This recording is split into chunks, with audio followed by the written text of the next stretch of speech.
This method can help answering key questions of basic immunobiology and inflammatory bowel disease research regarding the adhesion cascade of immune cells required for homing to peripheral organs. The main advantage of this technique is that it is a convenient and straightforward approach for answering functional questions in the context of cell adhesion under flow conditions. Although this method was developed for exploring the mechanism of therapeutic anti-integrin antibodies in inflammatory bowel diseases, it can be modified to analyze similar issues in other inflammatory disease settings.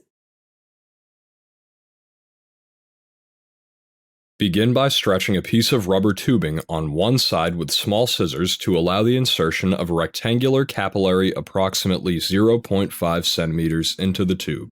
Then seal the connection with paraffin film. Coat the capillary with 20 microliters of the addressin of interest and seal the side not connected to the tubing with plastic paraffin film for at least 1 hour incubation at 37 degrees Celsius. At the end of the incubation, remove the plastic paraffin film and let the liquid soak out of the capillary onto a paper towel to empty the tubing.